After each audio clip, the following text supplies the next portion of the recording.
তল্লাশির প্রতিবাদ, তৃণমূলের ভোট কৌশল চুরির অভিযোগ মমতা বন্দ্যোপাধ্যায়ের এবং আজ কলকাতায় প্রতিবাদ মিছিল রয়েছে তৃণমূল নেত্রীর। কোথা থেকে এই মিছিল কোথা পর্যন্ত যাবে সেগুলো তো সব আপডেট আপনাদের দেব, কিন্তু তার আগে এই যে প্রতিবাদ মিছিল, এই প্রতিবাদ মিছিল আসলে কতটা তাৎপর্যপূর্ণ। সোমরাজ রয়েছে আমার সঙ্গে, সোমরাজের কাছ থেকে জানতে চাইবো। সোমরাজ, গতকাল দিনভর প্রত্যেকটা আপডেট আমরা দর্শকদের দিয়েছি।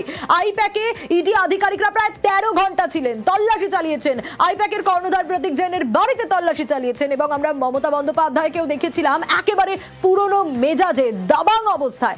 আজ কলকাতায় প্রতিবাদ মিছিল, এই মিছিল রাজনৈতিকভাবে কতটা তাৎপর্যপূর্ণ?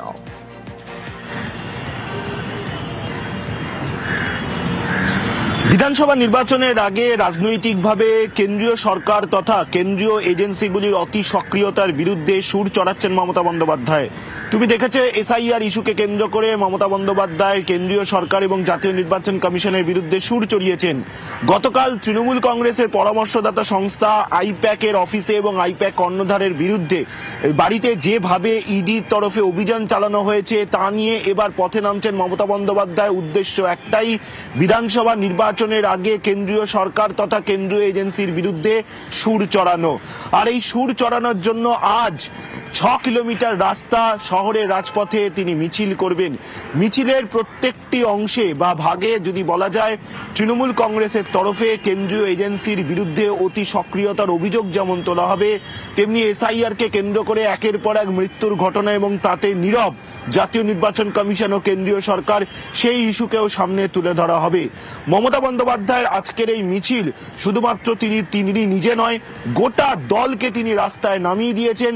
বিধানসভা নির্বাচনের প্রচার তিনি অনেক আগে থেকেই শুরু করেছেন, কিন্তু যেভাবে গতকাল দাবাং মেজাজে মমতা বন্দ্যোপাধ্যায়কে দেখা গেছে, পুরনো মেজাজে মমতা বন্দ্যোপাধ্যায়কে দেখা গেছে, রাজনৈতিক মহল মনে করছে বিধানসভা নির্বাচনের আগে তৃণমূল কংগ্রেসের নেতা কর্মীরা আরো চাঙ্গা হয়ে উঠলেন।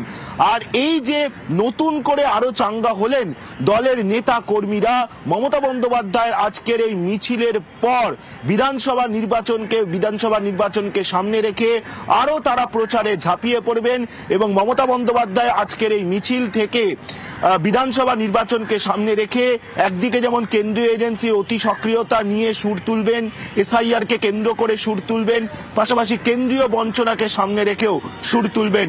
মমতা বন্দ্যোপাধ্যায় আজ দুপুর 2:30 থেকে 3টের মধ্যে যাদবপুর এইচবি মোড়ে পৌঁছাবেন এবং সেখান থেকে নজর থাকবে, তার কারণ আজ দুপুর 2:30 নাগাদ এইচবিতে পৌঁছানোর কথা রয়েছে মমতা বন্দ্যোপাধ্যায়ের। আচ্ছা, এই মিছিল, এই প্রতিবাদ মিছিলের প্রস্তুতি কিন্তু ইতিমধ্যেই শুরু হয়ে গেছে, কারণ আর কয়েক ঘন্টা হাতে রয়েছে।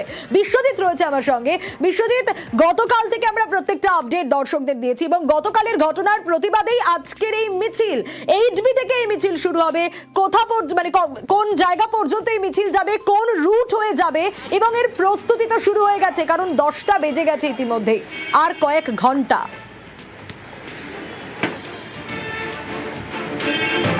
একদমই, এই দক্ষিণ কলকাতার যে অংশে এই মিছিল হবে সেই অংশে তৃণমূলের পতাকায় চয়লা ব্যানার, এবং এই ব্যানারে কেন্দ্রীয় সংস্থা ইডির বিরুদ্ধে যেমন প্রতিবাদ রয়েছে, তেমনি গণতন্ত্র হত্যার যে কেন্দ্রীয় সরকারের বিজেপির যে চক্রান্ত, সেই চক্রান্তের পোস্টার রয়েছে। এই মুহূর্তে হাজরা মোড়ে আমরা রয়েছি। হাজরা মোড়ের প্রস্তুতির ছবিটি একবার দেখাবো সোনিয়া।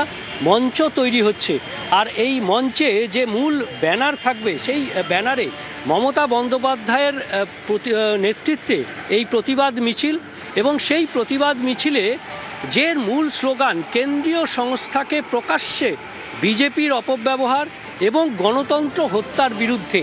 ইতিমধ্যেই মঞ্চ প্রস্তুতির কাজ দেখতে তৃণমূল নেতৃত্বরা হাজির হয়েছেন। এখানে রয়েছেন প্রশাসনিক যারা এই মঞ্চ তৈরি করছেন, এবং আমরা দেখছি পতাকায় ছয়লাপ করা হয়েছে। মঞ্চ তৈরি হচ্ছে, সেই মঞ্চে এসে এই বক্তব্য রাখবেন তৃণমূল নেত্রী মমতা বন্দ্যোপাধ্যায়। একেবারে প্রস্তুতি একেবারে শেষ পর্যায়ে, তা বলার অপেক্ষা রাখে না। মঞ্চ তৈরি হচ্ছে, হাজরা মোড়ে মিছিল শেষ হবে এবং এখানেই বক্তব্য রাখবেন দলনেত্রী। বেশ।